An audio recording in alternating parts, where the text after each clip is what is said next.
जगीर कौर दी बगावत दे विचाले अकाली दल ने बदली रवायत। एसजीपीसी प्रधान दी चोण दे लई पहली बार ऐलानिया ना हरजिंदर सिंह धामी नूं बनाया उम्मीदवार। इस तों पहलां सिद्धा जनरल इजलास दे विच ही प्रस्तावित कीता जांदा सी ना।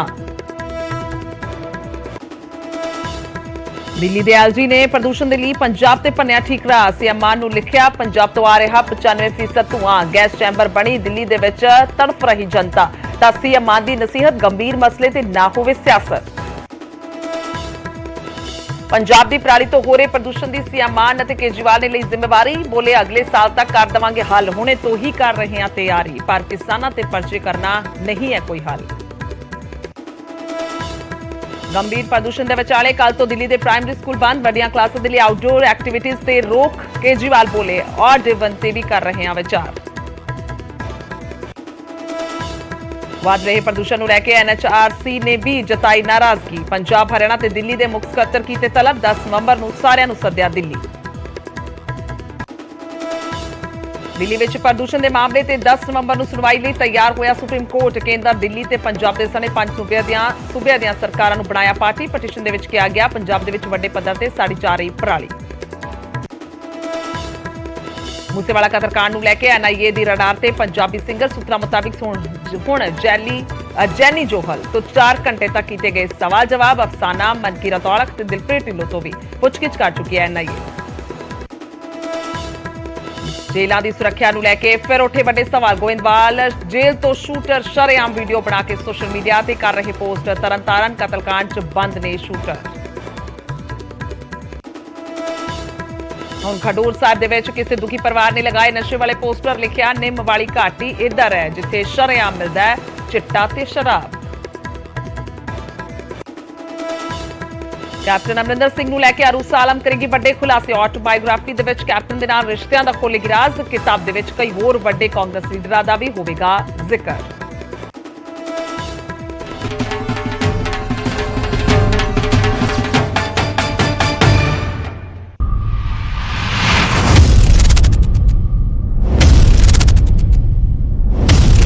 सत श्री अकाल। समय के बुलेटिन च स्वागत है। मैं तुहाडे नाल गुरजोत संधू। खबरां दी शुरुआत सब तो पहला कर लैंदे हां जेलां तो। जेलां दे विच शूटरां दी ऐश नजर आ रही है। गोइंदवाल जेल दे विच दस्सी कि बंद शूटरां दे कोल मोबाइल फोन है। तरनतारन कपड़ा व्यापारी दे कतल जिहड़े जिसनूं कीता गया सी कातल जिहड़े ने जेल तो रील्स बना रहे ने। इंस्टाग्राम अकाउंट ते अपलोड कीतियां ने रील्स ते स्टोरी।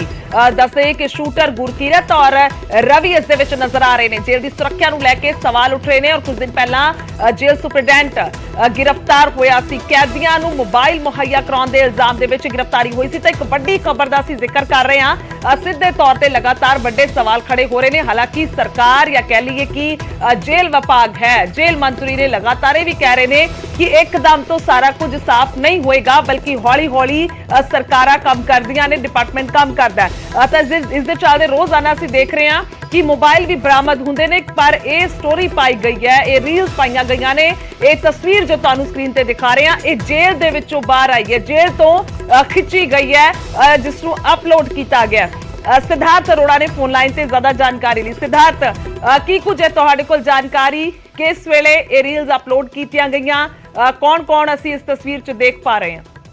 बिल्कुल जी गल की जाए तो जी केंद्रीय जेल गोइंदवाल की है फिर एक बार चर्चा के आई हुई है जिथे कि लगातार पहला तो कई बार इतों फोन बरामद होंगे रहे हैं और फोन बरामद होने तो बाद STF वालों इतों के जोड़े जेल सुपरीडेंट जो आप कह सकते हैं पहला उन्होंने भी अरेस्ट किया गया सी फोन मुहैया कराने वाले मामले च। हुण फिर जिहड़ियां ने उतों जिहड़ा गुरजंट सिंह कपड़ा व्यापार जिहड़ा हैगा सी जिसका कतल होया सी और जिसकी जिम्मेवारी गैंगस्टर कबीर लंडा ने लई सी।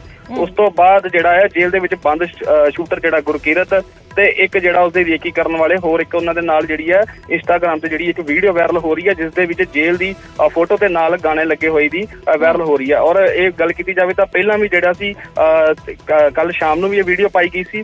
हुण फिर जिहड़ियां दोबारा वो वीडियो जिहड़ियां अपलोड हो रही ने। हालांकि जिहड़ी केंद्रीय जेल गोइंदवाल साहब दी ये सुरक्षा दे विच है यानी कि फोन जिहड़े ने लगातार जेलां दे विच चल रहे ने। हालांकि कल पंजाब दे विच कई जेलां दे विच चैकिंग भी की गई थी और उस तो बाद भी ये फोन बरामद होना एक वड्डे सवाल जिहड़ा जेल प्रशासन दे जिहड़ा खड़े करदा है कि किस तरीके दे नाल फोन जिहड़े ने जेलां दे विचों बरामद हो रहे ने। सिद्धार्थ की पूरा पुख्ता हो चुके हैं कि ये नवीआं ही तस्वीरां ने क्योंकि कई बार हुंदा है कि पुरानियां अपलोड कर दित्तियां जांदियां ने। ਬਿਲਕੁਲ, ਜੇ ਆਪਾਂ ਬੈਕਗ੍ਰਾਉਂਡ ਦੀ ਗੱਲ ਕਰੀਏ ਤਾਂ ਪਿੱਛੋਂ ਜਿਹੜੀ ਆ ਜੇਲ੍ਹ ਦੀ ਬੈਕਗ੍ਰਾਉਂਡ ਆ ਰਹੀ ਆ ਔਰ ਸਾਫ਼ ਦੇਖਿਆ ਜਾ ਰਿਹਾ ਕਿ ਕਿਉਂਕਿ ਥੋੜੀ ਦੇਰ ਪਹਿਲਾਂ ਵੀ ਇਹ ਜਿਹੜੀਆਂ ਤਸਵੀਰਾਂ ਨੇ ਫਿਰ ਇੰਸਟਾਗ੍ਰਾਮ ਨਾਲ ਜਿਹੜੀਆਂ ਆਈਡੀਆਂ ਨੇ ਉਸ ਤੇ ਜਿਹੜੀਆਂ ਵਾਇਰਲ ਹੋਈਆਂ ਨੇ। ਉਸ ਤੋਂ ਬਾਅਦ ਜਿਹੜਾ ਹਾਲਾਂਕਿ ਨਵੀਆਂ ਤਾਜ਼ੀਆਂ ਵੀ ਕਹਿ ਸਕਦੇ ਹਾਂ ਕਿਉਂਕਿ ਕੱਲ ਸ਼ਾਮ ਨੂੰ ਵੀ ਇਹ ਵਾਇਰਲ ਹੁੰਦੀ ਆ ਔਰ ਅੱਜ ਸ਼ਾਮ ਨੂੰ ਸੋਸ਼ਲ ਮੀਡੀਆ ਤੇ ਵੀ ਇਹ ਤਸਵੀਰਾਂ ਜਿਹੜੀਆਂ ਨੇ ਵਾਇਰਲ ਹੋ ਰਹੀਆਂ ਨੇ ਜੀ। ਠੀਕ ਹੈ, ਮੁੱਢਲੀ ਜਾਣਕਾਰੀ ਲਈ ਧੰਨਵਾਦ ਹੈ ਸਿਧਾਰਥ, ਧੰਨਵਾਦ। ਤਾਂ ਇਹ ਜਾਣਕਾਰੀ ਸਾਹਮਣੇ ਆਈ ਹੈ ਕਿ ਤਾਜ਼ਾ ਹੀ ਇਹ ਤਸਵੀਰਾਂ ਨੇ ਕੱਲ ਵੀ ਸ਼ਾਮ ਨੂੰ ਅਪਲੋਡ ਹੋਈਆਂ ਨੇ, ਯਾਨੀ ਕਿ ਐਸ਼ ਪਰਸਤੀ ਕਿਸ ਤਰੀਕੇ ਦੇ ਨਾਲ ਜੇਲ੍ਹ ਦੇ ਵਿੱਚ ਚੱਲ ਰਹੀ ਹੈ। ਔਰ ਜ਼ਿਕਰਯੋਗ ਇਹ ਵੀ ਹੈ ਕਿਉਂਕਿ ਗੁਰਜੰਟ ਦਾ ਕਤਲ ਕੀਤਾ ਗਿਆ, ਕੱਪੜਾ ਵਪਾਰੀ ਦਾ ਕਤਲ ਕੀਤਾ ਗਿਆ, ਸ਼ਰੇਆਮ ਦੁਕਾਨ ਜਾ ਕੇ ਗੋਲੀਆਂ ਮਾਰੀਆਂ ਗਈਆਂ।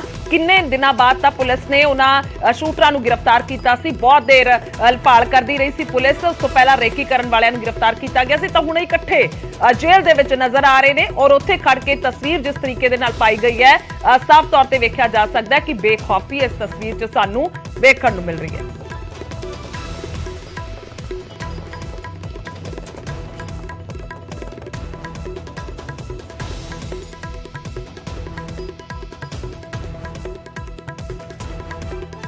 ਤਾਂ ਸ਼ੂਟਰ ਗੁਰਕੀਰਤ ਹੈ ਔਰ ਰਵੀ ਹੈ ਇਸ ਤਸਵੀਰ ਦੇ ਵਿੱਚ ਨਜ਼ਰ ਆ ਰਿਹਾ। ਜੇਲ੍ਹ ਦੇ ਵਿੱਚ ਕਿਸ ਤਰੀਕੇ ਦੇ ਨਾਲ ਸ਼ੂਟਰਾਂ ਦੀ ਐਸ਼ ਚੱਲ ਰਹੀ ਹੈ, ਤਸਵੀਰ ਸਾਫ਼ ਤੌਰ ਤੇ ਜ਼ਾਹਿਰ ਹੋ ਰਹੀ ਹੈ। ਦੱਸਦੇ ਕਿ ਰੀਲਸ ਪਾਈਆਂ ਜਾ ਰਹੀਆਂ ਨੇ, ਸਟੋਰੀਜ਼ ਪਾਈਆਂ ਜਾ ਰਹੀਆਂ ਨੇ। ਜੇਲ੍ਹਾਂ ਦੇ ਵਿੱਚ ਬੈਠੇ ਹੋਏ ਇਹ ਜਿਹੜੇ ਸ਼ੂਟਰ ਨੇ, ਕਿਉਂਕਿ ਲੰਡਾ ਦੇ ਨਾਲ ਇਹਨਾਂ ਦੇ ਸਿੱਧੇ ਸੰਪਰਕ ਨੇ। ਲੰਡਾ ਨੇ ਜ਼ਿੰਮੇਵਾਰੀ ਲਈ ਸੀ ਉਸ ਕਤਲ ਦੀ, ਕਿਉਂਕਿ ਅਸੀਂ ਤਾਜ਼ਾ ਘਟਨਾ ਦਾ ਹੀ ਜ਼ਿਕਰ ਕਰਾਂਗੇ। ਉਸ ਘਟਨਾ ਨੇ ਸਭ ਨੂੰ ਹਿਲਾ ਕੇ ਰੱਖ ਦਿੱਤਾ ਸੀ। ਬਹੁਤ ਸਾਰੇ ਸਵਾਲ ਖੜੇ ਹੋ ਰਹੇ ਸੀ ਲਗਾਤਾਰ। ਹਲੇ ਵੀ ਕੱਲ ਵੀ ਖਬਰ ਸਾਹਮਣੇ ਆਈ ਹੈ, ਪਰਿਵਾਰ ਮੰਗ ਕਰ ਰਿਹਾ ਸੀ ਕਿ इंसाफ दिता जाए, पर उन्होंने शूटर कातल किस तरीके दे नाल जेल च मौजूद ने, की कुछ कर रहे ने, यह तस्वीर नजर आई है।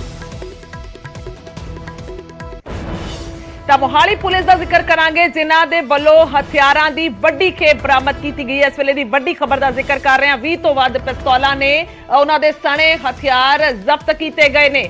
ਮੋਹਾਲੀ ਪੁਲਿਸ ਦੇ ਵੱਲੋਂ ਹਥਿਆਰਾਂ ਦੀ ਵੱਡੀ ਖੇਪ ਬਰਾਮਦ ਕੀਤੀ ਗਈ ਹੈ। ਇਸ ਵੇਲੇ ਦੀ ਵੱਡੀ ਖਬਰ ਦਾ ਜ਼ਿਕਰ ਕਰ ਰਹੇ ਹਾਂ। 20 ਤੋਂ ਵੱਧ ਪਿਸਤੌਲ ਨੇ, ਉਹਨਾਂ ਦੇ ਸਣੇ ਖਤਰਨਾਕ ਹਥਿਆਰ ਨੇ ਜਿਨ੍ਹਾਂ ਨੂੰ ਬਰਾਮਦ ਕੀਤਾ ਗਿਆ। ਮੱਧ ਪ੍ਰਦੇਸ਼ ਤੋਂ ਲਿਆਂਦੇ ਜਾ ਰਹੇ ਸਨ ਇਹ ਹਥਿਆਰ। ਜੋ ਜਾਣਕਾਰੀ ਹੈ ਕਿ ਮੱਧ ਪ੍ਰਦੇਸ਼ ਤੋਂ ਹਥਿਆਰ ਆ ਰਹੇ ਸਨ ਜਿਨ੍ਹਾਂ ਨੂੰ ਬਰਾਮਦ ਕੀਤਾ ਗਿਆ। ਮੋਹਾਲੀ ਪੁਲਿਸ ਦੇ ਵੱਲੋਂ ਵੱਡਾ ਐਕਸ਼ਨ ਕੀਤਾ ਗਿਆ ਹੈ, ਇੱਕ ਵੱਡੀ ਕਾਰਵਾਈ ਕੀਤੀ ਗਈ ਹੈ। ਹਥਿਆਰ ਬਣਾਉਣ ਵਾਲੀਆਂ ਫੈਕਟਰੀਆਂ ਤੇ ਛਾਪੇਮਾਰੀ ਹੈ।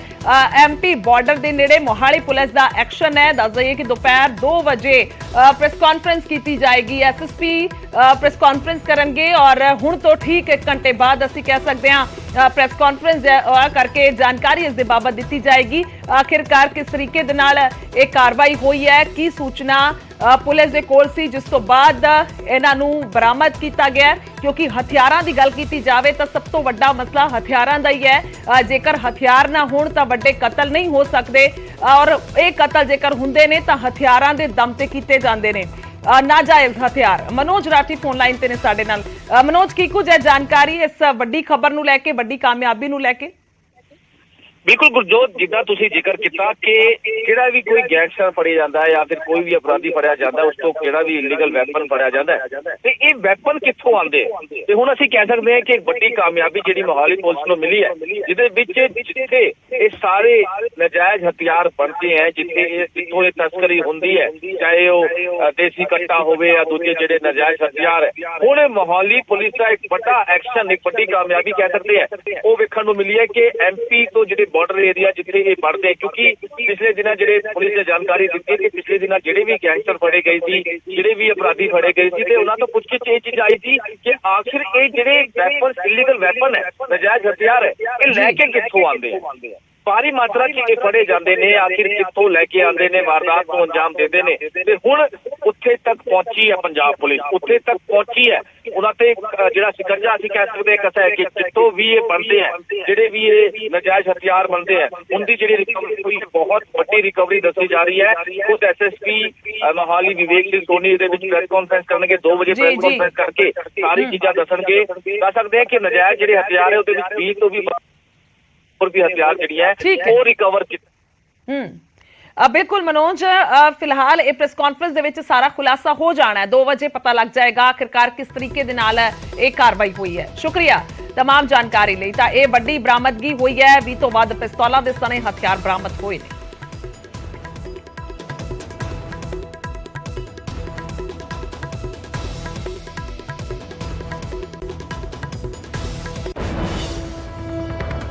ਹੁਣ ਅੱਗੇ ਵਧਾਂਗੇ। ਖਡੂਰ ਸਾਹਿਬ ਦੇ ਵਿੱਚ ਨਸ਼ੇ ਵਾਲੇ ਪੋਸਟਰ ਲੱਗੇ ਨੇ। ਕਿਸੇ ਦੁਖੀ ਪਰਿਵਾਰ ਨੇ ਕੰਧਾਂ ਤੇ ਪੋਸਟਰ ਲਗਾਏ ਨੇ। ਖਡੂਰ ਸਾਹਿਬ ਦੇ ਵਿੱਚ ਨਸ਼ੇ ਦੀ ਘਾਟੀ ਦਾ ਖੁਲਾਸਾ ਹੋਇਆ। ਦੱਸਦੇ ਕਿ ਪਿੰਡ ਦੀਆਂ ਕੰਧਾਂ ਤੇ ਲੱਗੇ ਇਹ ਪੋਸਟਰ ਦੱਸ ਰਹੇ ਨੇ ਕਿ ਸ਼ਰੇਆਮ ਚਿੱਟਾ ਇੱਥੇ ਵਿਕਦਾ ਹੈ। ਉਹਨਾਂ ਨੇ ਲਿਖਿਆ ਪੋਸਟਰਾਂ ਦੇ ਵਿੱਚ ਸ਼ਰੇਆਮ ਚਿੱਟਾ ਵਿਕਣ ਦੇ ਪੋਸਟਰ ਲਗਾਏ ਗਏ ਨੇ। ਪੋਸਟਰਾਂ 'ਚ ਨਿੰਮ ਵਾਲੀ ਘਾਟੀ ਦਾ ਜ਼ਿਕਰ ਹੈ ਕਿ ਨਿੰਮ ਵਾਲੀ ਘਾਟੀ ਇੱਧਰ ਹੈ ਜਿੱਥੇ ਸ਼ਰਾਬ ਤੇ ਚਿੱਟਾ ਸ਼ਰੇਆਮ ਮਿਲਦਾ ਹੈ।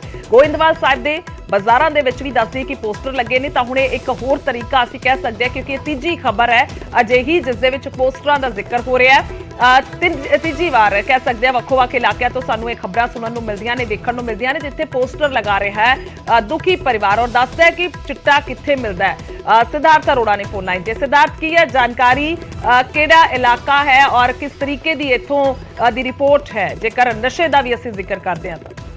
ਬਿਲਕੁਲ, ਜੇ ਗੱਲ ਕੀਤੀ ਜਾਵੇ ਤਾਂ ਇੱਕ ਨਿੰਮ ਵਾਲੀ ਘਾਟੀ ਜਿਹੜੀ ਆ ਵਿਧਾਨ ਸਭਾ ਹਲਕਾ ਖਡੂਰ ਸਾਹਿਬ ਦਾ ਕਸਬਾ ਜਿਹੜਾ ਗੋਇੰਦਵਾਲ ਸਾਹਿਬ ਹੈ, ਇੱਥੇ ਇੱਕ ਨਿੰਮ ਵਾਲੀ ਘਾਟੀ ਆ ਔਰ ਇਤਿਹਾਸਿਕ ਨਗਰ ਹੈ ਖਡੂਰ ਸਾਹਿਬ। ਇੱਥੇ ਜਿਹੜੀ ਹੈ ਇੱਕ ਜਿਹੜੇ ਪੋਸਟਰ ਜਿਹੜੇ ਨੇ ਵਾਇਰਲ ਕਾਫੀ ਜਿਹੜੇ ਕੰਨਾਂ ਦੇ ਉੱਪਰ ਚਿਪਕਾਏ ਗਏ ਨੇ ਔਰ ਪੂਰੇ ਬਾਜ਼ਾਰ ਦੇ ਵਿੱਚ ਲੱਗੇ ਨੇ ਕਿ ਨਿੰਮ ਵਾਲੀ ਘਾਟੀ ਦੇ ਅੰਦਰ ਸ਼ਰਾਬ ਅਤੇ ਚਿੱਟਾ ਜਿਹੜਾ ਸ਼ਰੇਆਮ ਮਿਲਦਾ ਹੈ। ਹਾਲਾਂਕਿ ਇਹ ਜਿਹੜੇ ਪੋਸਟਰ ਜਿਹੜੇ ਲਗਾਏ ਗਏ ਨੇ ਦੁਖੀ ਪਰਿਵਾਰ, ਜਿਵੇਂ ਆਪਾਂ ਕਹਿ ਸਕਦੇ ਹਾਂ ਕਿ ਕਈ ਨੂੰ ਲੈ ਕੇ ਦੁਖੀ ਸੀ, ਉਹਨਾਂ ਵੱਲੋਂ ਇਹ ਪੋਸਟਰ ਜਿਹੜੇ ਨੇ ਸਾਰੀਆਂ ਕੰਨਾਂ ਦੇ ਉੱਪਰ ਲਗਾਏ ਗਏ ਨੇ।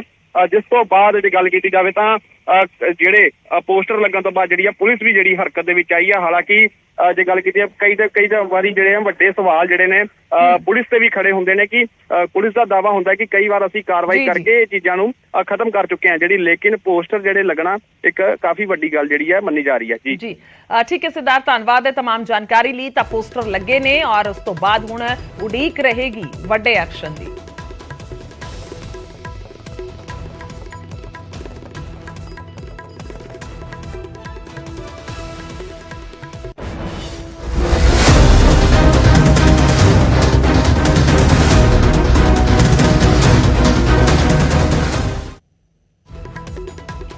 ਹੁਣ ਅੱਗੇ ਵਧਾਂਗੇ। ਬਗਾਵਤ ਨੇ ਰਵਾਇਤ ਬਦਲ ਦਿੱਤੀ ਹੈ। ਜੀ ਹਾਂ, ਐਸਜੀਪੀਸੀ ਪ੍ਰਧਾਨ ਦੀ ਚੋਣ ਦੇ ਲਈ ਅਕਾਲੀ ਦਲ ਦੇ ਵੱਲੋਂ ਉਮੀਦਵਾਰ ਦਾ ਐਲਾਨ ਕੀਤਾ ਗਿਆ। ਹਰਜਿੰਦਰ ਸਿੰਘ ਧਾਮੀ ਨੂੰ ਉਮੀਦਵਾਰ ਐਲਾਨਿਆ ਗਿਆ। ਐਸਜੀਪੀਸੀ ਦੇ ਮੌਜੂਦਾ ਪ੍ਰਧਾਨ ਨੇ ਦੱਸਿਆ ਕਿ ਹਰਜਿੰਦਰ ਸਿੰਘ ਧਾਮੀ ਜਿਨ੍ਹਾਂ ਨੂੰ ਉਮੀਦਵਾਰ ਐਲਾਨ ਦਿੱਤਾ ਗਿਆ, ਬੀਬੀ ਜਗੀਰ ਕੌਰ ਦੀ ਬਗਾਵਤ ਦੇ ਵਿਚਾਲੇ ਇਹ ਐਲਾਨ ਹੋਇਆ ਹੈ। ਐਸਜੀਪੀਸੀ ਦੇ ਮੌਜੂਦਾ ਪ੍ਰਧਾਨ ਨੇ ਹਰਜਿੰਦਰ ਧਾਮੀ 1 ਸਾਲ ਦਾ ਕਾਰਜਕਾਲ ਪੂਰਾ ਹੋ ਚੁੱਕਿਆ ਹੈ। ਦੱਸ ਦਈਏ ਕਿ ਬੀਬੀ ਜਗੀਰ ਕੌਰ ਨੇ ਐਲਾਨ ਕੀਤਾ ਹੋਇਆ, ਝੰਡਾ ਚੁੱਕਿਆ ਹੋਇਆ ਅਸੀਂ ਕਹਿ ਸਕਦੇ ਹਾਂ ਕਿ ਚੋਣ ਜਿਹੜੀ ਹੈ ਲੜੀ ਹੀ ਜਾਵੇਗੀ ਔਰ ਉਸ ਤੋਂ ਬਾਅਦ ਸ਼੍ਰੋਮਣੀ ਅਕਾਲੀ ਦਲ ਨੇ ਆਪਣੇ ਉਮੀਦਵਾਰ ਦਾ ਐਲਾਨ ਦਿੱਤਾ। ਬਹੁਤ ਲੰਬੇ ਸਮੇਂ ਤੋਂ ਜਿਹੜਾ ਐਲਾਨਿਆ ਨਹੀਂ ਜਾਂਦਾ ਉਮੀਦਵਾਰ ਔਰ ਉਸੇ ਦਿਨ ਜਿਸ ਦਿਨ ਇਜਲਾਸ ਹੁੰਦਾ ਹੈ ਤਾਂ ਉਸੇ ਦਿਨ ਹੀ ਸਾਰੇ ਮੈਂਬਰਾਂ ਨੂੰ ਜਾਂ ਫਿਰ ਪ੍ਰਧਾਨ, ਜੇਕਰ ਅਸੀਂ ਬੀਬੀ ਜਗੀਰ ਕੌਰ ਦੇ ਮੁਤਾਬਿਕ ਗੱਲ ਕਰੀਏ ਤਾਂ ਉਸੇ ਵੇਲੇ ਪ੍ਰਧਾਨ ਨੂੰ ਪਤਾ ਲੱਗਦਾ ਹੈ ਕਿ ਉਹਨਾਂ ਦਾ ਨਾਂ ਜੋ ਹੈ ਉਹ ਆ ਗਿਆ ਹੈ, ਯਾਨੀ ਕਿ ਪ੍ਰਧਾਨਗੀ ਜਿਹੜੀ ਹੈ ਉਹ ਉਹਨਾਂ ਦੇ ਵੱਲੋਂ ਹੁਣ ਕੀਤੀ ਜਾਏਗੀ। 1 ਸਾਲ ਉਹ ਪ੍ਰਧਾਨ ਦੇ ਵਜੋਂ ਆਪਣਾ ਕਾਰਜਭਾਰ ਸਾਂਭਣਗੇ। ਤਾਂ ਹੁਣ ਇਹ ਰਿਵਾਇਤ ਕਹਿ ਸਕਦੇ ਆ ਕਿ ਬਦਲੀ ਗਈ ਹੈ। ਪਹਿਲਾਂ ਸਿੱਧਾ ਜਨਰਲ ਇਜਲਾਸ 'ਚ ਪ੍ਰਸਤਾਵ ਕੀਤਾ ਜਾਂਦਾ ਸੀ ਨਾ, ਇਜਲਾਸ ਤੋਂ ਪਹਿਲਾਂ ਉਮੀਦਵਾਰ ਦਾ ਐਲਾਨ ਜੋ ਹੈ ਇਸ ਵਾਰ ਪਹਿਲਾਂ ਨਹੀਂ ਕੀਤਾ ਜਾਂਦਾ ਸੀ। 9 ਨਵੰਬਰ ਨੂੰ ਦੱਸ ਦਈਏ ਕਿ ਐਸਜੀਪੀਸੀ ਪ੍ਰਧਾਨ ਦੀ ਚੋਣ ਹੋਣੀ ਹੈ ਔਰ ਪਿਛਲੇ ਸਮਿਆਂ ਦਾ ਜ਼ਿਕਰ ਕੀਤਾ ਜਾਏ ਅਕਾਲੀ ਦਲ ਨੇ ਐਸਜੀਪੀਸੀ ਪ੍ਰਧਾਨ ਦੇ ਉਮੀਦਵਾਰ ਦਾ ਐਲਾਨ ਕਦੇ ਵੀ ਨਹੀਂ ਕੀਤਾ। ਸਿਰਫ ਜਨਰਲ ਇਜਲਾਸ ਇੱਕ ਨਾਮ ਰੱਖਿਆ ਜਾਂਦਾ ਹੈ, ਉਸੇ ਤੇ ਤਕਰੀਬਨ ਮੋਹਰ ਲੱਗ ਜਾਂਦੀ। ਗੁਰਚਰਨ ਸਿੰਘ ਟੋੜਾ ਦੇ ਵੇਲੇ ਹੀ ਅਕਾਲੀ ਦਲ ਉਮੀਦਵਾਰ ਦਾ ਐਲਾਨ ਕਰਦਾ ਰਿਹਾ ਹੈ।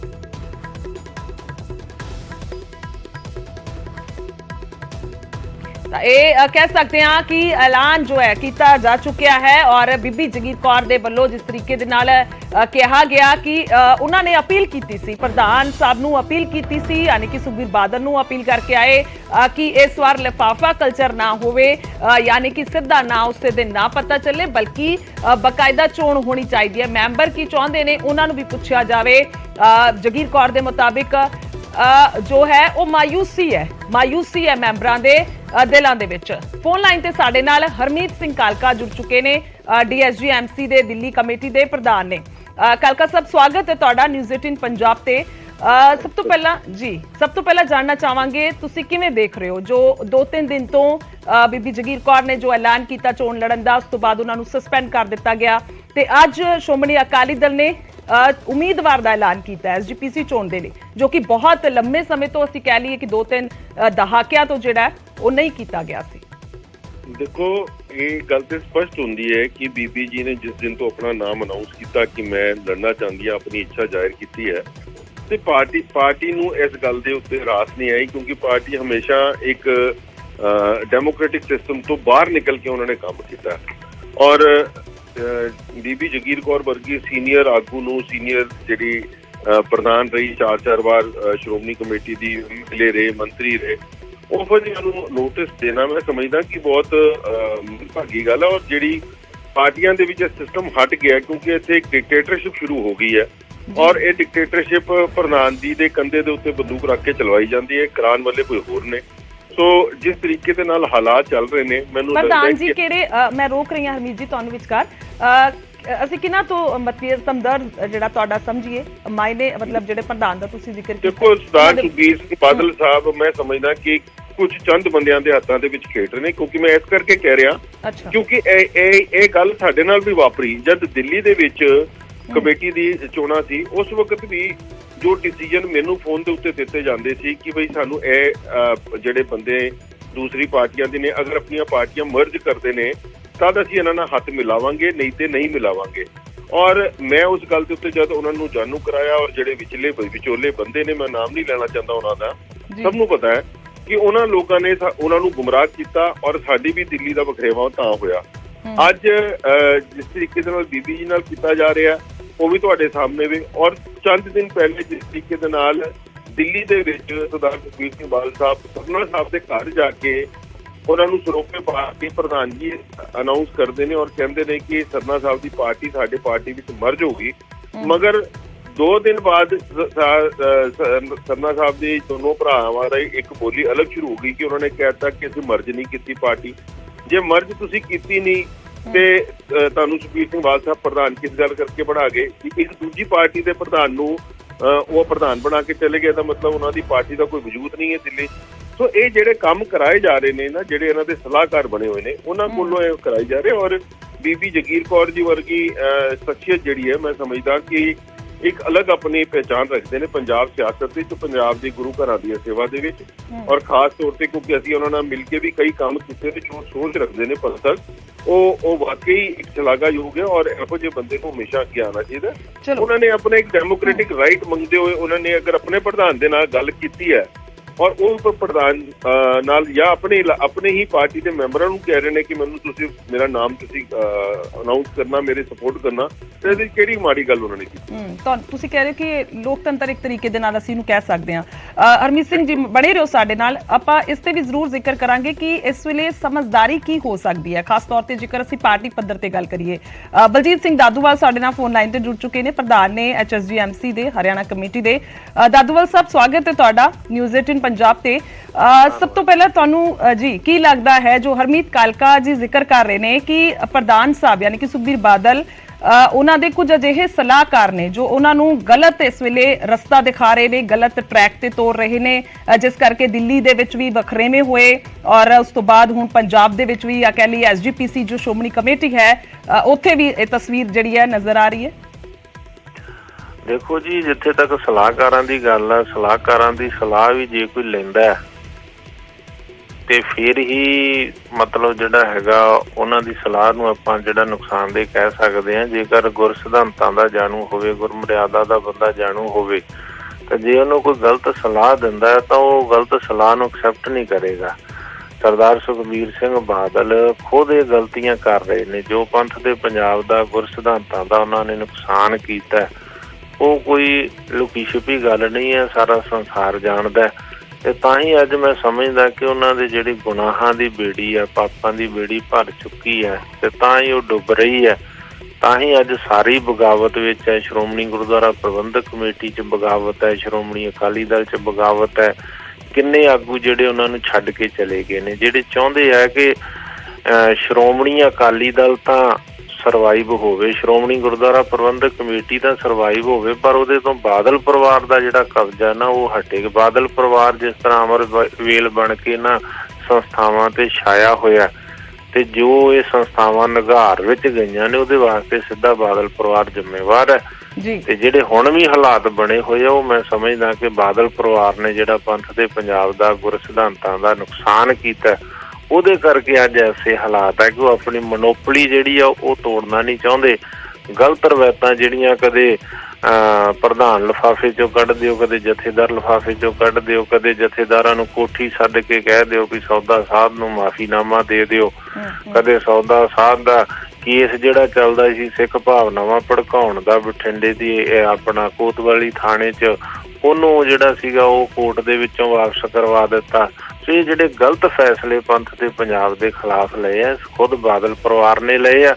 ਸਲਾਹਕਾਰਾਂ ਦਾ ਵੀ ਕਸੂਰ ਹੋ ਸਕਦਾ, ਪਰ ਸਿੱਧੇ ਤੌਰ ਤੇ ਉਹਨਾਂ ਦਾ ਕਸੂਰ ਹੈ। ਮੈਂ ਵਿਚਕਾਰ ਰੋਕ ਰਹੀ ਹਾਂ। ਸਵਾਲ ਇਹ ਹੈ ਕਿ ਤੁਹਾਨੂੰ ਕੀ ਲੱਗਦਾ ਇਸ ਵੇਲੇ ਕਿਸ ਤਰ੍ਹਾਂ ਦੇ ਨਾਲ ਸਮਝਦਾਰੀ ਵਰਤਣੀ ਚਾਹੀਦੀ ਸੀ ਅਗਰ ਅਕਾਲੀ ਦਲ ਦੀ ਗੱਲ ਕਰੀਏ, ਜਾਂ ਕਿਉਂਕਿ ਬੀਬੀ ਜਗੀਰ ਕੌਰ 3 ਤੋਂ 4 ਵਾਰ ਪ੍ਰਧਾਨ ਰਹੇ ਨੇ, ਉਹ ਚੋਣ ਲੜਨਾ ਚਾਹੁੰਦੇ ਸੀਗੇ, ਕਿ ਉਹਨਾਂ ਨੂੰ ਪਾਰਟੀ ਪੱਧਰ ਤੇ ਹੀ ਆਪਣੇ ਆਪ ਹੀ ਉਹਨਾਂ ਨੂੰ ਕੈਂਡੀਡੇਟ ਬਣਾ ਦੇਣਾ ਚਾਹੀਦਾ ਸੀ, ਜਾਂ ਫਿਰ ਜੋ ਇਲੈਕਸ਼ਨ ਹੋਏਗੀ, ਕਿਉਂਕਿ ਉਸ ਨੂੰ ਵੀ ਅਸੀਂ ਲੰਮਾ ਸਮਾਂ ਹੋ ਚੁੱਕਿਆ ਨਹੀਂ ਦੇਖਿਆ ਗਿਆ, ਮੌਕੇ ਤੇ ਹੀ ਪ੍ਰਧਾਨ ਦਾ ਨਾਂ ਚੁਣਿਆ ਜਾਂਦਾ, ਜਿਸ ਦਾ ਤੁਸੀਂ ਵੀ ਜ਼ਿਕਰ ਕਰ ਰਹੇ ਹੋ। ਲਿਫਾਫਾ ਕਲਚਰ ਬੀਬੀ ਜਗੀਰ ਕੌਰ ਵੀ ਲਗਾਤਾਰ ਕਹਿ ਰਹੇ ਨੇ।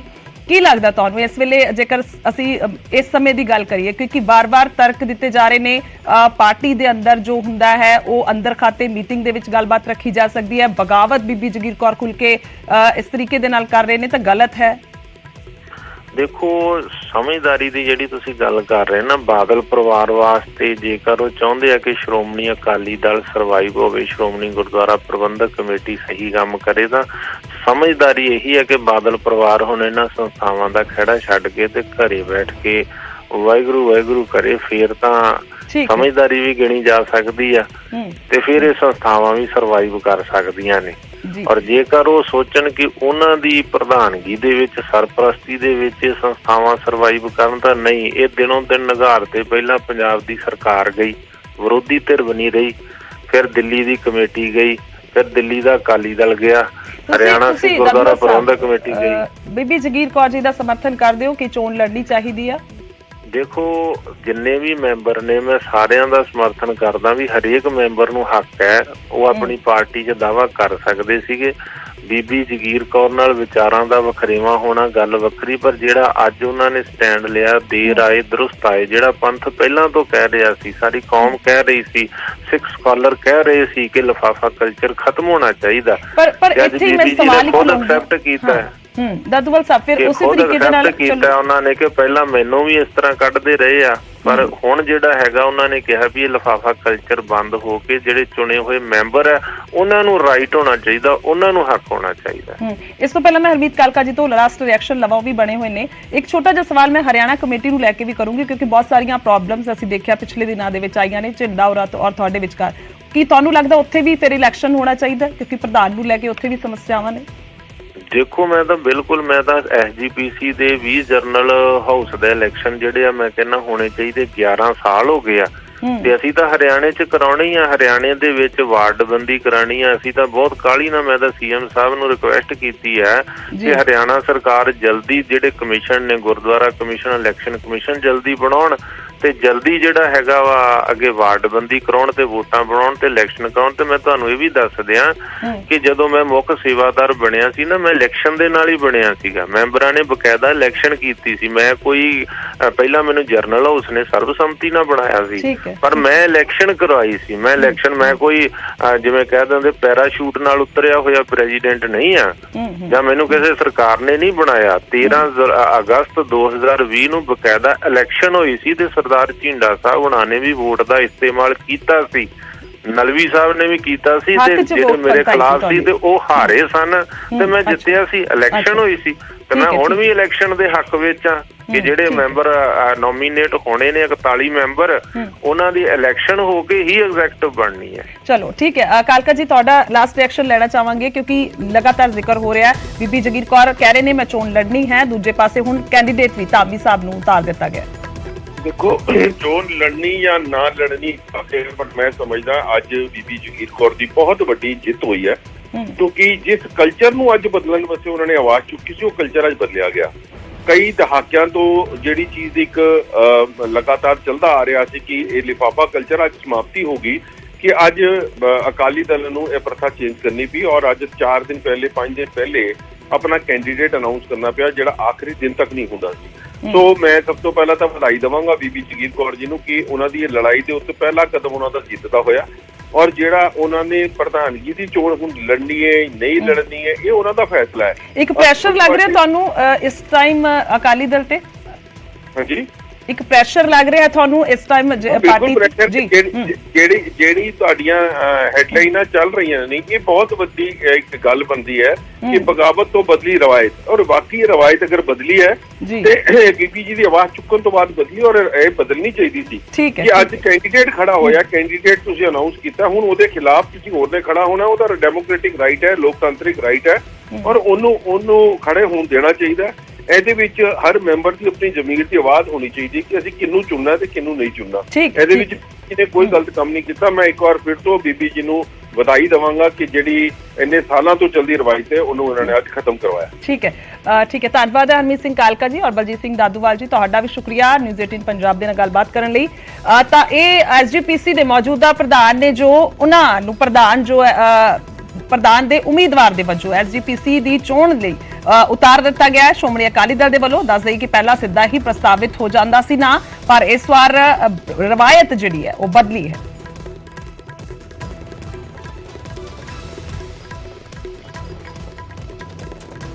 ਤਾਂ ਇਸੇ ਵਿਚਕਾਰ ਸਿੱਧਾ ਚੱਲਦੇ ਹਾਂ, ਕ੍ਰਿਸ਼ੀ ਮੰਤਰੀ ਜੇਪੀ ਦਲਾਲ ਗੱਲਬਾਤ ਕਰ ਰਹੇ ਨੇ।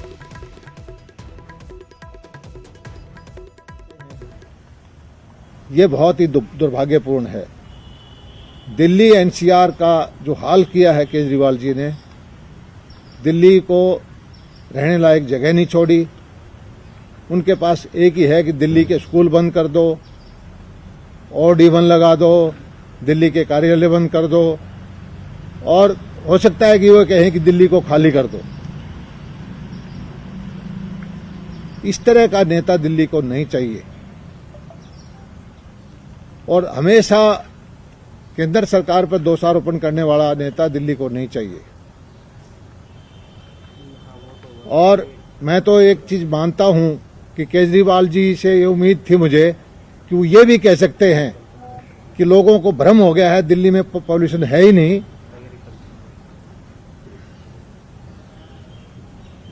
उनका आदत है कि दोषारोपण करें, झूठ बोलें, और फिर बाद में माफी मांग लें। आज उनकी प्रेस कॉन्फ्रेंस में अच्छा किया कि उन्होंने सारी जिम्मेवारी अपने ऊपर ली। पंजाब के मुख्यमंत्री जी ने, उन्होंने कहा कि हम प्रबंधन नहीं कर पाए, अगले साल तक कर देंगे। लेकिन वो चाहते तो ये समस्या इस साल की नहीं है, पिछले 6 साल से है। केजरीवाल जी के ध्यान में था, पहले वो दोषारोपण पंजाब के किसानों, हरियाणा के किसानों पर करते आए थे, वो कर सकते थे, लेकिन दुर्भाग्य से उन्होंने किसानों को कोई सुविधाएं नहीं दी। वरना पंजाब का किसान, हरियाणा का किसान की तरह वो भी पराली नहीं जलाते। तो मेरी यही कहना है कि आम आदमी पार्टी के नेता अपने प्रदेश की समस्याओं का समाधान खुद करें। दिल्ली में जो समस्या है पराली की वजह से प्रदूषण की, व्हीकलर ट्रैफिक की वजह से प्रदूषण की, जमुना की जो प्रदूषित कर रखी है उसकी, तरह तरह की समस्याएं हैं, उनका समाधान करें। और हरियाणा को बार बार आरोपित ना करें। हरियाणा वो प्रदेश है जो पंजाब से अलग होकर के, जिसके बारे में ये कहते थे कि अपने पांव पे खड़ा नहीं होगा। आज हमारी अर्थव्यवस्था अच्छी है, हमारी जीडीपी अच्छी है, हम केंद्र के हर कदम से कदम मिलाकर चलते हैं, और हम किसी पे दोषारोपण नहीं करते। कृपा करके केजरीवाल जी, हमने आपसे SYL का पानी मांगा था, ये पराली का धुआं नहीं मांगा था। हमारे आगजनी की घटना करने के बावजूद भी आपने हमारे शहरों में प्रदूषण फैला रखा है। इसी धुएं से हमें हरियाणा को, NCR को मुक्ति दिलाएं। आपका बहुत बहुत धन्यवाद। साहब, आपने कहा कि लगातार राजनीति हो रही है, लेकिन अब बीजेपी के भी वहाँ लेफ्टिनेंट जो गवर्नर हैं वो भी अब पंजाब को चिट्ठी लिखते हैं और चिट्ठी लिख करके पंजाब के मुख्यमंत्री को दोषी ठहराते हैं। पहले अरविंद केजरीवाल लिखा करते थे जब पंजाब में किसी और की सरकार थी, अब वही काम LG कर रहे हैं। नहीं, जब पंजाब में पिछले साल से 20% आगजनी की घटनाएं घट गई हैं, तो क्या जो LG की या किसी वहाँ के चीफ मिनिस्टर की जिम्मेदारी नहीं है दिल्ली के लोगों की सुरक्षा के लिए वो उनको आगाह करें कि इसको प्रदूषण को कम करें? क्या उन्होंने गलत किया है? लेकिन आप राजनीति की बात कर रहे हैं ना, तो राजनीति तो नहीं, राजनीति नहीं है। दिल्ली में जब ये हालात ये हो गए हैं कि दिल्ली में सांस लेने में दिक्कत आ गई है, तो क्या वो ना कहें? वो तो हमें कह रहे हैं, हमने तो अपना डाटा दिखा दिया सैटेलाइट का भी हम आगजनी नहीं कर रहे। हमारे यहाँ प्रदूषण भी है, हमारे पड़ोस की वजह से है। और हम जो 2300 घटना हुई है, हम इसको 0 भी कर देंगे। इतनी तो पिछले साल से हमारे पड़ोसियों ने बढ़ा दी है। हमारे यहाँ प्रदूषण फिर भी रहेगा, दिल्ली में प्रदूषण फिर भी रहेगा। बात नीति की है, नीयत की है, इस समस्या की गंभीरता को लेने की है कि ये समस्या हमारी राष्ट्रीय राजधानी के लिए नासूर बन जाएगी, देश की बदनामी अंतर्राष्ट्रीय स्तर पर होगी। इस पे राजनीति नहीं करनी चाहिए, और राजनीति केजरीवाल जी करते हैं। इस समस्या का समाधान अगर वो करना चाहते, इतने सालों से मुख्यमंत्री हैं दिल्ली के, क्यों नहीं किया? लेकिन सर हरियाणा और दिल्ली की तो सेम सिचुएशन है ना, पंजाब से आ रहा है, आप बता रहे हैं सारा। पराली का तो इस वक्त अब जब 10 गुना ज्यादा बर्निंग की स्टेट सैटेलाइट कहता है कि हरियाणा से हुई है, तो मैं कोई गलत कह रहा हूं क्या? हमारे यहाँ 2300 के रहे हैं, उनके यहाँ 24,000 हुई हैं। 10 गुना ज्यादा। अब धुआं कहाँ जाएगा? दिल्ली जा रहा है तो दिल्ली हरियाणा को पास करके जा रहा है, हमें प्रदूषण इफेक्ट कर रहा है। लेकिन उसका तो वो तर्क दे रहे हैं कि हरियाणा के पास जमीन ही 10 लाख हेक्टेयर है, हमारे पास 65 लाख हेक्टेयर। मैं ये नहीं कह रहा। हरियाणा का हम लगभग 34 लाख एकड़ में धान बोते हैं, वो धान बोते हैं 80 लाख एकड़ में, उनका 2 गुना 2.5 गुना है। लेकिन आगजनी की घटनाएं उनकी 10 गुना 11 गुना है। हम ये नहीं कहते कि उनके पास हमारे पास उतनी जितनी जमीन है, लेकिन हमारी प्रार्थना ये है कि वो अपने किसानों को सुविधाएं दें, मशीनरी दें, इंसेंटिव दें, वहाँ की पराली खरीदें, उसकी कंजम्पशन की व्यवस्था करें। किसान कभी भी पंजाब का हो या हरियाणा का हो, किसान नहीं जलाना चाहता, लेकिन उसको कोई वैकल्पिक व्यवस्था तो चाहिए, उसको लाभकारी मूल्य चाहिए। डिमांड करो ना सर मान साहब से, आप केजरीवाल जी से कह रहे हो, दिल्ली बैठे हैं। मान साहब, सबको पता है कि असली मालिक केजरीवाल जी हैं। दलाल साहब, जो हरियाणा के अंदर पराली जलाने की घटनाएं सामने आ रही हैं और हर रोज जल रही है पराली। कल भी हिसार से जब चंडीगढ़ आ रहे थे हम, तो जगह जगह पराली जल रही थी। तो आपके अधिकारी कोई जाकर के उनके ऊपर कार्रवाई कर रहे हैं? हम किसानों को समझाते भी हैं, और बड़े दुख के साथ कहना पड़ता है कि हमने किसानों पर जुर्माना भी लगाया है, FIR भी की है। ना चाहते हुए हमने ये कार्रवाई की है, और इसी की वजह से है कि हरियाणा में पिछले साल से इस साल 30% फायर की जो घटनाएं हैं पराली जलाने की कम हुई। कितनी FIR और कितना जुर्माना? कोई आंकड़ा बता दो, कितनी FIR और कितना जुर्माना? FIR चलान भी हुई है, FIR भी हुई है, जुर्माना भी किया।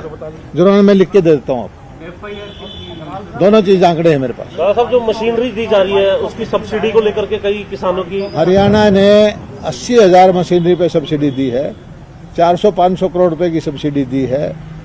और हरियाणा ने बगैर केंद्र की सहायता से 1,000 रुपए प्रति एकड़ किसान को इस चीज के लिए दिया है कि आप आगजनी ना करें, हमारे से पैसा ले लें।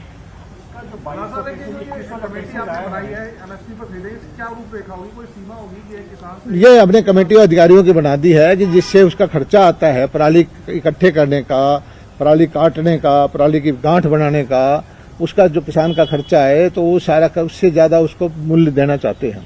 कहीं है देश में या हरियाणा में पहला? देश का मुझे नहीं लगता कि पराली के बारे में कहीं है, हरियाणा पहला प्रदेश होगा। कमेटी को क्या टाइम बाउंड किया है या उनको कोई बोला है ऐसा कि आप? हाँ, ये तो हम तो तुरंत चाहते हैं, हम 0 बर्निंग की तरफ जा रहे हैं। हम चाहते हैं कि हरियाणा के अंदर पराली जलाने की एक भी घटना ना हो। उसके लिए जो भी कुछ करना पड़ेगा हरियाणा सरकार करना चाहती है। कमेटी को कोई समय सीमा दी है कि 15 दिन में, महीने में रिपोर्ट दे? हाँ, अगले साल की पराली से घटना से पहले हम किसानों को मूल्य देना चाहते हैं। मंत्री जी, कल फतेहाबाद क्या मैं टीवी पे देख रहा था, जो एक पटवारी कोई आपका ADO वहाँ हुई जो पराली जला रहे थे, उनको रोकने के लिए उनको बंधक बनाया था। इशू बंधक बनाने वाला नहीं है, वो किसान बंधक नहीं बनाते, किसान अपनी समस्याएं बताते हैं। मेरा बंधक ਤਾਂ ਜੇਪੀ ਦਲਾਲ ਯਾਨੀ ਕਿ ਕ੍ਰਿਸ਼ੀ ਮੰਤਰੀ ਖੇਤੀਬਾੜੀ ਮੰਤਰੀ ਹਰਿਆਣਾ ਦੇ ਜਿਨ੍ਹਾਂ ਦੇ ਵੱਲੋਂ ਵੱਡੇ ਇਲਜ਼ਾਮ ਕਹਿ ਲਈਏ ਹਰਿਆਣਾ ਸਰਕਾਰ ਨੇ ਵੱਡੇ ਇਲਜ਼ਾਮ ਅਰਵਿੰਦ ਕੇਜਰੀਵਾਲ ਤੇ ਦਿੱਲੀ ਦੇ ਮੁੱਖ ਮੰਤਰੀ ਤੇ ਲਗਾਏ ਨੇ ਔਰ ਤਿੱਖਾ ਨਿਸ਼ਾਨਾ ਸਾਧਿਆ। ਕੇਜਰੀਵਾਲ ਨੇ ਦਿੱਲੀ ਨੂੰ ਰਹਿਣ ਜੋਗੇ ਨਹੀਂ ਛੱਡਿਆ ਇਹ ਕਿਹਾ ਹੈ ਔਰ ਕੇਜਰੀਵਾਲ ਨੇ ਦਿੱਲੀ ਦਾ ਹਾਲ ਮਾੜਾ ਕਰ ਦਿੱਤਾ ਯਾਨੀ ਕਿ ਹਰਿਆਣਾ ਦੇ ਵਿੱਚ ਗੁਆਂਢੀ ਸੂਬੇ ਕਾਰਨ ਜੋ ਹੈ ਪ੍ਰਦੂਸ਼ਣ ਆ ਰਿਹਾ। ਖੇਤੀਬਾੜੀ ਮੰਤਰੀ ਕਹਿ ਰਹੇ ਨੇ ਹਰਿਆਣਾ ਦੇ ਕਿ ਜਿਸ ਤਰੀਕੇ ਦੇ ਨਾਲ ਅੱਜ ਪ੍ਰੈਸ ਕਾਨਫਰੰਸ ਕੀਤੀ ਗਈ ਇਹਨਾਂ ਤਾਂ ਚਲੋ ਉਹਨਾਂ ਨੇ ਕਿਹਾ ਕਿ ਸ਼ੁਕਰ है कि इन्ना जरूर मानते नजर आ रहे हैं कि प्रदूषण है पंजाब दे विच भी है पराली साड़ी जा रही है पर यह भी जानकारी दी है खेतीबाड़ी मंत्री ने कि हरियाणा च असीं किस तरीके दे नाल कंट्रोल कीता है। असीं उन्हां दा कहना है किसानां ते असीं परचे भी दर्ज कर रहे हैं असीं जुर्माने भी लगा रहे हैं जागरूक भी कर रहे हैं पैसे भी दे रहे हैं यानी कि हर तरीके दे नाल यह हल कीता जा रहा है। ऐसे विचकार वड्डी खबर का जिक्र कर रहे हैं पत्रकारां ते भड़के ने खेतीबाड़ी मंत्री धालीवाल पराली नूं लैके पूछे सवालों ते उन्हां नूं गुस्सा आया है। बार बार पूछे जा रहे सवालों तो गुस्सा हुए ने। दस दिए कि पंजाब के खेतीबाड़ी मंत्री कुलदीप धालीवाल जदों उन्हां नूं सवाल किया गया तो पत्रकारां ते भड़कदे हुए नजर आए ने। जदों प्रेस कॉन्फ्रेंस करांगा फिर आयो पंजाब दी एयर क्वालिटी हरियाणा ते दिल्ली तो चंगी है उन्होंने कहा यानी कि अपना जवाब दिता पर भड़क के और गुस्से दे विच आके बोलते हुए नजर आए ने। मन्निया जा सकता है इस वेले एक प्रेशर है सरकार ते और उन्हां नूं बार-बार सवाल किया जा रहा है क्योंकि पराली दा बहुत वड्डा मसला है पॉल्यूशन दा वड्डा मसला है। पंजाब नूं चिट्ठी भी आ चुकी है दिल्ली तो भी आ चुकी है। इस तो इलावा NHRC ने भी कहा है कि जिहड़े चीफ सैकटरी ने उन्हां नूं तलब किया गया पूछा गया तो उस तो बाद एक प्रेशर जरूर है सरकार ते पर इत्थे मंत्री साहब लाल हुंदे हुए यानी कि गुस्से च आउंदे हुए नजर आए ने। जदों पत्रकारां ने सवाल किया तो उन्होंने गुस्सा आया और उन्होंने कहा कि जदों प्रेस कॉन्फ्रेंस करांगा उस वेले आयो यानी कि उस वेले जवाब दिता जाएगा। पंजाब दी एयर क्वालिटी हरियाणा ते दिल्ली तो चंगी है ये उन्होंने अपने तर्क दे विच कहा। एक मिनट ओ यार पराली एक मिनट मेरी बात सुनो मेरी बात सुनो जब मैं पराली पे पीसी करूंगा तो फिर आ जाना देखो कितना जबरदस्त इसकी बात छोड़ इतना बड़ा इशू है पूरे देश के अंदर। आपने एयर क्वालिटी देखी पंजाब की? सर मैंने देखी है सर। फिर क्या बात करते हो? हरियाणा से अच्छी है पंजाब दिल्ली से अच्छी सभी से अच्छी है एयर क्वालिटी नंबर 1 है। आप मत के बताओ सर लुधियाना की अगर बात करें जो कहीं ना कहीं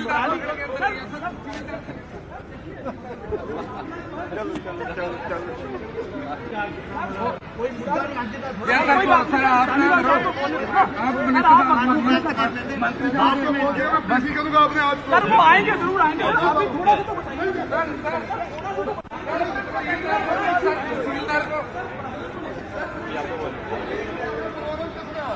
आप जबरदस्ती रोको मालिक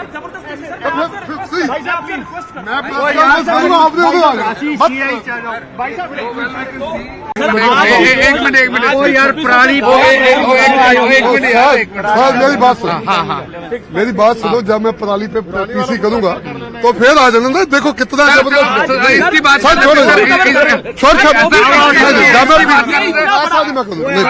इतना बड़ा इशू है पूरे देश के अंदर। आपने एयर क्वालिटी देखी पंजाब की? सर मैंने देखी है सर। फिर क्या बात करते हो?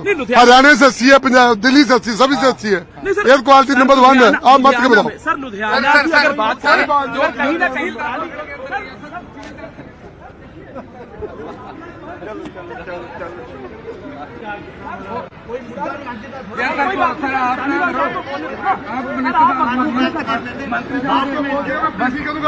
सर वो आएंगे जरूर आएंगे ਤਾਂ ਗੁੱਸੇ ਦੇ ਵਿੱਚ ਖੇਤੀਬਾੜੀ ਮੰਤਰੀ ਨਜ਼ਰ ਆਏ। ਉਧਰ ਪਰਾਲੀ ਤੇ ਪੰਜਾਬ ਤੋਂ ਲੈ ਕੇ ਦਿੱਲੀ ਤੱਕ ਸਿਆਸੀ ਘਮਾਸਾਨ ਨਜ਼ਰ ਆ ਰਿਹਾ। ਹੁਣ ਦਿੱਲੀ ਦੇ ਉਪ ਰਾਜਪਾਲ ਨੇ ਚਿੱਠੀ ਲਿਖੀ ਹੈ ਚਿੱਠੀ ਲਿਖੀ ਗਈ ਹੈ ਕਿ ਕੰਟਰੋਲ ਕੀਤਾ ਜਾਵੇ ਪੋਲਿਊਸ਼ਨ ਨੂੰ ਕਿਸੇ ਤਰੀਕੇ ਦੇ ਨਾਲ। ਹੁਣ ਦਿੱਲੀ ਦੇ ਉਪ ਰਾਜਪਾਲ ਨੇ ਇਹ ਲੈਟਰ ਲਿਖਿਆ ਹੈ ਚਿੱਠੀ ਲਿਖੀ ਹੈ ਪਰਾਲੀ ਨੂੰ ਲੈ ਕੇ ਸੀਐਮ ਭਗਵੰਤ ਮਾਨ ਨੂੰ ਇਹ ਚਿੱਠੀ ਲਿਖੀ ਗਈ ਹੈ ਯਾਨੀ ਕਿ ਕਿਹਾ ਹੈ ਕਿ ਕੰਟਰੋਲ ਜੋ ਹੈ ਉਹ ਪੋਲਿਊਸ਼ਨ ਤੇ ਕੀਤਾ ਜਾਵੇ। 2021 ਤੋਂ ਪੰਜਾਬ ਦੇ ਵਿੱਚ ਪਰਾਲੀ ਸਾੜਨ ਦੀਆਂ ਘਟਨਾਵਾਂ 'ਚ ਵਾਧਾ ਹੋਇਆ। ਦਿੱਲੀ ਦੀ ਜਨਤਾ ਤੜਫ ਰਹੀ ਹੈ ਦਿੱਲੀ ਦੇ ਐਲਜੀ ਦਾ ਕਹਿਣਾ ਹੈ ਦਿੱਲੀ ਦੇ ਵਿੱਚ 95% ਧੂਆਂ ਪੰਜਾਬ ਤੋਂ ਆ ਰਿਹਾ ਹੈ, ਯਾਨੀ ਕਿ ਉਹਨਾਂ ਨੇ ਪ੍ਰਤੀਸ਼ਤਤਾ ਵੀ ਦੱਸ ਦਿੱਤੀ ਹੈ ਕਿ ਸਿਰਫ 5% ਪੋਲਿਊਸ਼ਨ ਹੈ ਜੋ ਉਹਨਾਂ ਦਾ ਆਪਣਾ ਹੈ, ਬਾਕੀ ਸਾਰਾ ਪੰਜਾਬ ਤੋਂ ਆ ਰਿਹਾ। ਤੁਹਾਡੇ ਨਾਲ ਫੋਨ ਤੇ ਵੀ ਗੱਲਬਾਤ ਕਰਨ ਦੀ ਕੋਸ਼ਿਸ਼ ਕੀਤੀ ਹੈ ਪਰ ਤੁਸੀਂ ਬਿਜ਼ੀ ਸੀ, ਇਹ ਉਹਨਾਂ ਨੇ ਕਿਹਾ। ਇੰਨੇ ਅਹਿਮ ਮੁੱਦੇ ਤੇ ਤੁਹਾਡੀ ਕਾਲ ਬੈਕ ਨਹੀਂ ਆਈ ਔਰ ਦਿੱਲੀ ਗੈਸ ਚੈਂਬਰ ਬਣ ਚੁੱਕੀ ਹੈ, ਤਾਂ ਇਹ ਸਾਰਾ ਕੁਝ ਚਿੱਠੀ ਦੇ ਵਿੱਚ ਬਿਆਨ ਕੀਤਾ ਹੈ। ਐਲਜੀ ਨੇ ਦਿੱਲੀ ਦੇ ਪੰਜਾਬ ਦੇ ਵਿੱਚ ਪਰਾਲੀ ਸਾੜਨ ਤੋਂ ਰੋਕਣ ਦੇ ਲਈ ਤੁਰੰਤ ਕਦਮ ਚੁੱਕੇ ਜਾਣ, ਯਾਨੀ ਕਿ ਇੱਕ ਤਰ੍ਹਾਂ ਦੇ ਨਾਲ ਮੰਗ ਕਰਦੇ ਹੋਏ, ਸਿੱਧੀ ਮੰਗ ਕਰਦੇ ਹੋਏ ਨਜ਼ਰ ਆਏ ਨੇ ਔਰ ਇਹ ਵੀ ਕਿਹਾ ਹੈ ਕਿ ਕੰਟਰੋਲ ਜੋ ਹੈ ਉਹ ਪੋਲਿਊਸ਼ਨ ਤੇ ਕੀਤਾ ਜਾਵੇ। ਤਾਂ ਇੱਕ ਵਾਰ ਗ੍ਰਾਫਿਕ ਦੇ ਜ਼ਰੀਏ ਦੇਖਦੇ ਹਾਂ ਕਿ ਆਖਰਕਾਰ ਚਿੱਠੀ ਦੇ ਵਿੱਚ ਲਿਖਿਆ ਕੀ ਕੁਝ ਹੈ। ਸਭ ਤੋਂ ਪਹਿਲਾਂ ਜ਼ਿਕਰ ਉਹਨਾਂ ਨੇ ਕੀਤਾ ਕਿ 95% ਧੂਆਂ ਹੈ ਜੋ ਪੰਜਾਬ ਤੋਂ ਆ ਰਿਹਾ ਹੈ ਦਿੱਲੀ ਦੇ ਵਿੱਚ, ਦਿੱਲੀ ਦੀ ਜਨਤਾ ਤੜਪ ਰਹੀ ਹੈ, ਇਹਨਾਂ ਉਹਨਾਂ ਨੇ ਜ਼ਿਕਰ ਕੀਤਾ। ਇਸ ਤੋਂ ਇਲਾਵਾ ਦਿੱਲੀ 'ਚ 95% ਧੂਆਂ ਹੈ ਪੰਜਾਬ ਤੋਂ ਆ ਰਿਹਾ। ਤੁਹਾਡੇ ਨਾਲ ਫੋਨ ਤੇ ਗੱਲਬਾਤ ਕਰਨ ਦੀ ਕੋਸ਼ਿਸ਼ ਕੀਤੀ ਪਰ ਤੁਸੀਂ ਬਿਜ਼ੀ ਸੀ। ਦਿੱਲੀ ਗੈਸ ਚੈਂਬਰ ਬਣ ਚੁੱਕੀ ਹੈ ਔਰ ਇੰਨੇ ਅਹਿਮ ਮੁੱਦੇ ਤੇ ਤੁਹਾਡੀ ਕਾਲ ਬੈਕ ਨਹੀਂ ਆਈ, ਤਾਂ ਪੰਜਾਬ 'ਚ ਪਰਾਲੀ ਸਾੜਨ ਤੋਂ ਰੋਕਣ ਲਈ ਤੁਰੰਤ ਕਦਮ ਚੁੱਕੇ ਜਾਣ, ਇਹ ਵੀ ਉਹਨਾਂ ਨੇ ਆਪਣੀ ਚਿੱਠੀ ਦੇ ਵਿੱਚ ਦਰਜ ਕੀਤਾ।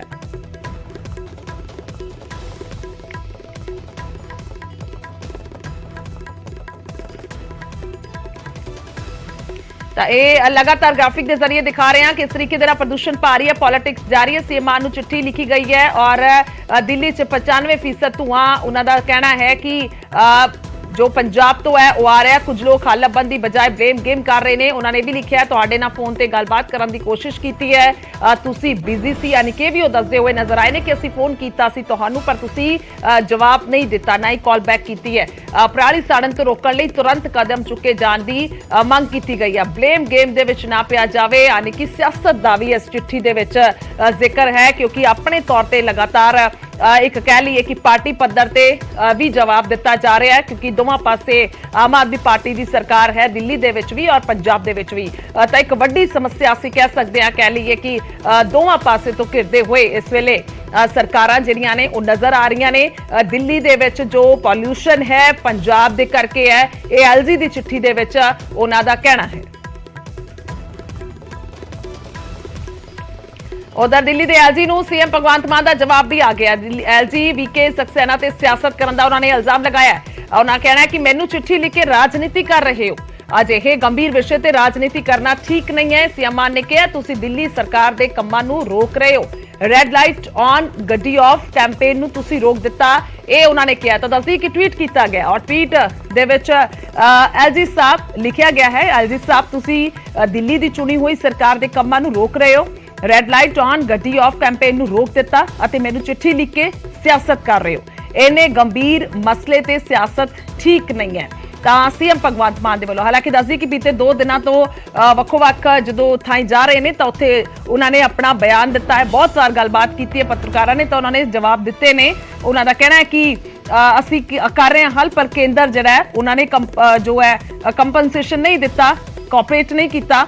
ਔਰ ਹੁਣ ਵੀ ਥੋੜੀ ਦੇਰ ਪਹਿਲਾਂ ਪ੍ਰੈਸ ਕਾਨਫਰੰਸ ਹੋਈ ਸੀ ਪਰ ਇਹ ਜਵਾਬ ਜ਼ਰੂਰ ਐਲਜੀ ਨੂੰ ਸੀਐਮ ਮਾਨ ਨੇ ਦਿੱਤਾ ਹੈ ਔਰ ਟਵੀਟ ਦੇ ਜ਼ਰੀਏ ਉਹਨਾਂ ਨੇ ਕਿਹਾ ਕਿ ਇਸ ਤਰੀਕੇ ਦੇ ਨਾਲ ਚਿੱਠੀ ਲਿਖ ਕੇ ਸਿਆਸਤ ਨਾ ਕੀਤੀ ਜਾਵੇ।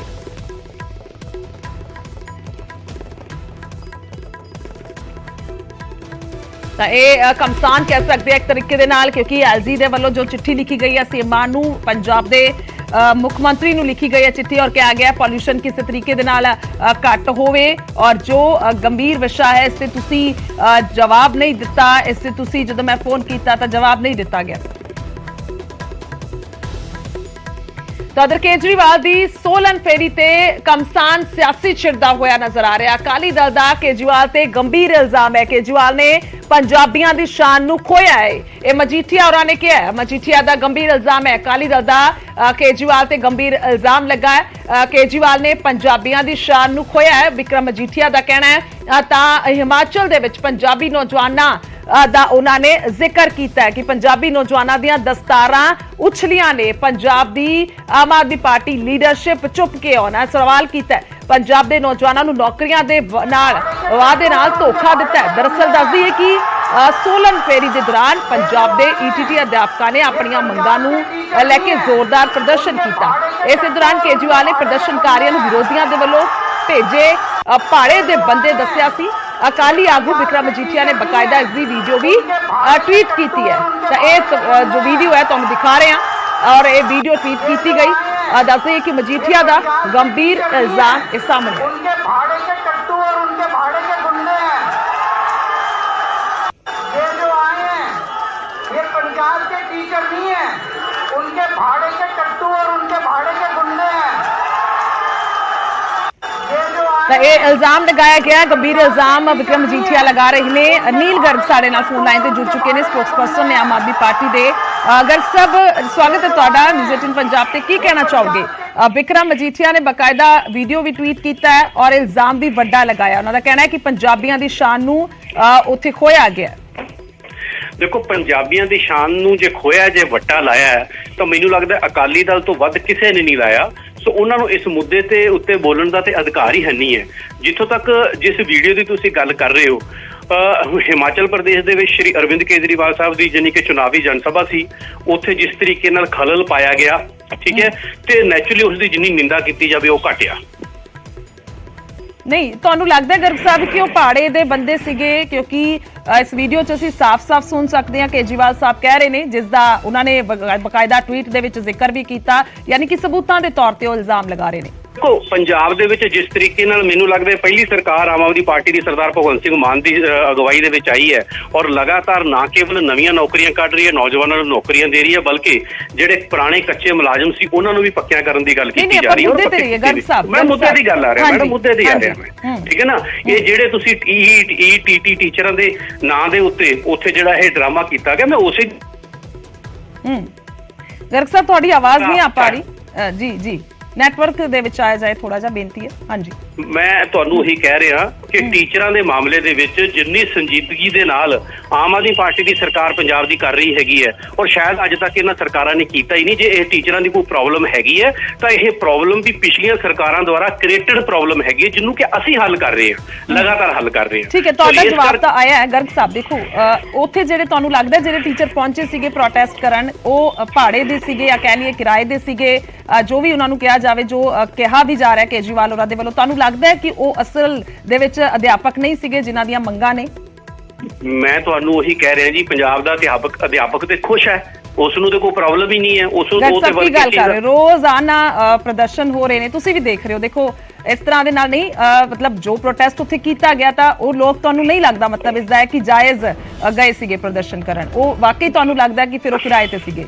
ਜੇ ਤੁਸੀਂ ਕਹਿ ਰਹੇ ਹੋ ਕਿ ਸਭ ਠੀਕ ਨੇ, ਸਭ ਸੰਤੁਸ਼ਟ? ਗੁਰਜੋਤ ਜੀ, ਠੀਕ ਹੈ ਨਾ, ਤੁਸੀਂ ਸਾਡੇ ਤੇ ਸਵਾਲ ਉਠਾ ਰਹੇ ਹੋ, ਮੈਂ ਤੁਹਾਨੂੰ ਉਸਦਾ ਜਵਾਬ ਦੇ ਰਿਹਾ। ਸਵਾਲ ਉਠਾਉਣਾ ਤੁਹਾਡਾ ਫਰਜ਼ ਹੈਗਾ, ਤੁਸੀਂ ਜਰਨਲਿਸਟ ਹੋ, ਉਠਾਣੇ ਚਾਹੀਦੇ ਹੈਗੇ ਆ। ਪਰ ਇਹ ਵੇਖੋ ਕਿ ਜਿਸ ਤਰੀਕੇ ਨਾਲ ਆਮ ਆਦਮੀ ਪਾਰਟੀ ਦੀ ਪੰਜਾਬ ਸਰਕਾਰ ਜਿਹੜੀ ਹੈ ਮੁਲਾਜ਼ਮਾਂ ਦੇ ਪ੍ਰਤੀ ਸਿਰਦ ਹੈ, ਚਾਹੇ 올ਡ ਪੈਨਸ਼ਨ ਸਕੀਮ ਅਸੀਂ ਲਾਗੂ ਕੀਤੀ ਹੈ, ਨਵੇਂ ਭਰਤੀ ਕਰ ਰਹੇ ਹਾਂ, ਪੁਰਾਣਿਆਂ ਨੂੰ ਅਸੀਂ ਪੱਕਿਆ ਕਰ ਰਹੇ ਹਾਂ, ਜੇ ਫਿਰ ਵੀ ਉੱਥੇ ਜਾ ਕੇ ਕੋਈ ਇਸ ਤਰ੍ਹਾਂ ਦਾ ਧਰਨਾ ਪ੍ਰਦਰਸ਼ਨ ਹੁੰਦਾ ਹੈ ਤੇ ਉਸ ਦੇ ਵਿੱਚ ਜਿਸ ਤਰੀਕੇ ਨਾਲ ਬੀਜੇਪੀ ਨੇ ਸਿਆਸਤ ਉੱਥੇ ਕੀਤੀ ਹੈਗੀ ਹੈ ਤੇ ਕੀ ਆਖਾਂਗੇ ਇਸ ਨੂੰ?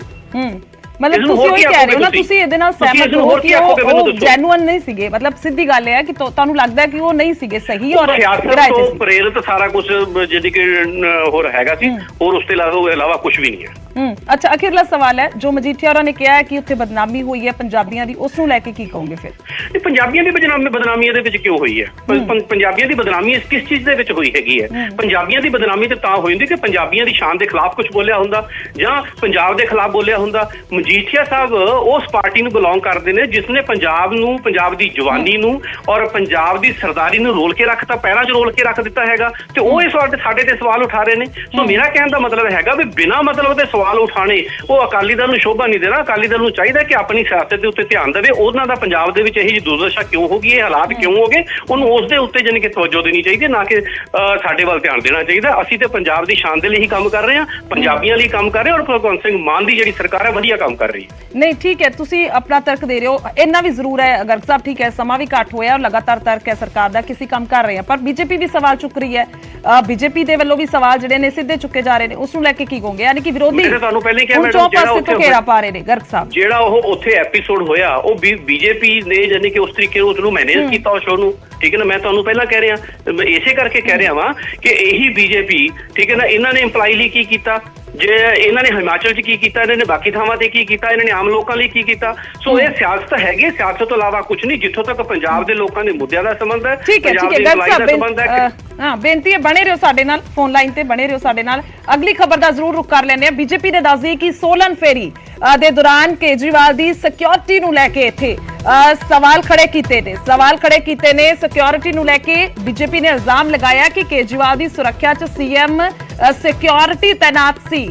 ਭਾਜਪਾ ਆਗੂ ਸੁਨੀਲ ਜਾਖੜ ਨੇ ਦੱਸਦੀ ਕਿ ਕੇਜਰੀਵਾਲ ਤੇ ਸਵਾਲ ਚੁੱਕੇ ਨੇ ਔਰ ਕੇਜਰੀਵਾਲ ਦੇ ਨਾਲ ਸੀਐਮ ਮਾਨ ਦੇ ਸੁਰੱਖਿਆ ਕਰਮੀ ਦਾ ਕੀ ਕੰਮ ਹੈ, ਉਹਨਾਂ ਨੇ ਸਵਾਲ ਕੀਤਾ ਹੈ। ਪੰਜਾਬ ਦਾ ਮੁੱਖ ਮੰਤਰੀ ਕੌਣ ਹੈ, ਇਹ ਵੀ ਸੁਨੀਲ ਜਾਖੜ ਨੇ ਕਿਹਾ। ਯਾਨੀ ਕਿ ਸਿੱਧੇ ਤੌਰ ਤੇ ਸੁਨੀਲ ਜਾਖੜ ਜੋ ਬੀਜੇਪੀ ਦੇ ਵਿੱਚ ਨੇ ਇਸ ਵੇਲੇ ਸੀਨੀਅਰ ਆਗੂ ਨੇ, ਤਾਂ ਉਹਨਾਂ ਦੇ ਵੱਲੋਂ ਸਵਾਲ ਕੀਤੇ ਗਏ ਨੇ ਔਰ ਬਾਕਾਇਦਾ ਇੱਕ ਤਸਵੀਰ ਤੁਹਾਨੂੰ ਸਕਰੀਨ ਤੇ ਦਿਖਾ ਰਹੇ ਹਾਂ। ਪਿੱਛੇ ਅਰਵਿੰਦ ਕੇਜਰੀਵਾਲ ਉਹਨਾਂ ਦੇ ਪਿੱਛੇ ਸਿਕਿਉਰਿਟੀ ਗਾਰਡ ਜੋ ਹੈ, ਸੁਰੱਖਿਆ ਦੇ ਵਿੱਚ ਜੋ ਮੁਲਾਜ਼ਮ ਤੈਨਾਤ ਨੇ ਉਹ ਨਜ਼ਰ ਆ ਰਹੇ ਨੇ। ਤਾਂ ਇੱਥੇ ਸਵਾਲ ਇਹ ਚੁੱਕਿਆ ਗਿਆ ਬੀਜੇਪੀ ਦੇ ਵੱਲੋਂ ਕਿ ਕੇਜਰੀਵਾਲ ਦੀ ਸੁਰੱਖਿਆ 'ਚ ਸੀਐਮ ਸਿਕਿਉਰਿਟੀ ਤੈਨਾਤ ਸੀ। ਯਾਨੀ ਕਿ ਸਿੱਧੇ ਤੌਰ ਤੇ ਇਹ ਬਹੁਤ ਵੱਡੇ ਸਵਾਲ ਨੇ। ਤਸਵੀਰ 'ਚ ਅਸੀਂ ਦੇਖ ਰਹੇ ਹਾਂ, ਸਾਨੂੰ ਅਰਵਿੰਦ ਕੇਜਰੀਵਾਲ ਨਜ਼ਰ ਆ ਰਹੇ ਨੇ, ਜਦਕਿ ਸੀਐਮ ਭਗਵੰਤ ਮਾਨ ਇੱਥੇ ਨਹੀਂ ਹਨ, ਪਰ ਸੀਐਮ ਦੀ ਸਿਕਿਉਰਿਟੀ ਦਾ ਮੁਲਾਜ਼ਮ ਇੱਥੇ ਤੈਨਾਤ ਹੈ, ਜਿਸ ਨੂੰ ਬਕਾਇਦਾ ਸੁਨੀਲ ਜਾਖੜ ਨੇ ਸਵਾਲ ਕੀਤਾ ਲੈ ਕੇ। ਗਰਗ ਸਾਹਿਬ ਸਾਡੇ ਨਾਲ ਲਗਾਤਾਰ ਨੇ ਫੋਨ ਲਾਈਨ ਤੇ, ਤਾਂ ਕੋਸ਼ਿਸ਼ ਕਰਾਂਗੇ ਉਹਨਾਂ ਦੇ ਨਾਲ ਗੱਲਬਾਤ ਕਰਨ ਦੀ, ਖਾਸ ਤੌਰ ਤੇ ਕਿਉਂਕਿ ਇਸ ਮੁੱਦੇ ਤੇ ਸਰਕਾਰ ਕੀ ਕਹਿ ਰਹੀ ਹੈ, ਆਮ ਆਦਮੀ ਪਾਰਟੀ ਦੀ ਸਰਕਾਰ ਦਾ ਕੀ ਕਹਿਣਾ ਹੈ ਇੱਥੇ, ਕਿਉਂਕਿ ਬਹੁਤ ਵੱਡਾ ਸਵਾਲ ਇਹ ਖੜਾ ਕੀਤਾ ਗਿਆ। ਜੇਕਰ ਸੀਐਮ ਉੱਥੇ ਨਹੀਂ ਸੀ ਤਾਂ ਫਿਰ ਉਹਨਾਂ ਦੀ ਸਿਕਿਉਰਿਟੀ ਉੱਥੇ ਕੀ ਕਰ ਰਹੀ ਸੀ, ਕਿਉਂਕਿ ਇਸ ਨੂੰ ਲੈ ਕੇ ਲਗਾਤਾਰ ਸਵਾਲ ਜੋ ਨੇ ਉਹ ਕੀਤੇ ਜਾਂਦੇ ਨੇ ਔਰ ਵਿਰੋਧੀ ਅਜਿਹੇ ਮੁੱਦੇ ਤੇ ਬਹੁਤ ਵਾਰ ਜਿਹੜਾ ਹੈ ਉਹ ਘੇਰ ਚੁੱਕੇ ਨੇ ਸਰਕਾਰ ਨੂੰ, ਕਿਉਂਕਿ ਉਹਨਾਂ ਦਾ ਵਾਰ-ਵਾਰ ਜ਼ਿਕਰ ਹੁੰਦਾ ਹੈ ਕਿ ਪੰਜਾਬ ਤੋਂ ਜਿਹੜੇ ਸੁਰੱਖਿਆ ਕਰਮੀ ਨੇ ਉਹ ਦਿੱਲੀ 'ਚ ਜਾਂਦੇ ਨੇ, ਉੱਥੇ ਵਰਤੇ ਜਾਂਦੇ ਨੇ, ਪੰਜਾਬ ਦਾ ਪੈਸਾ ਖਰਾਬ ਹੁੰਦਾ ਹੈ।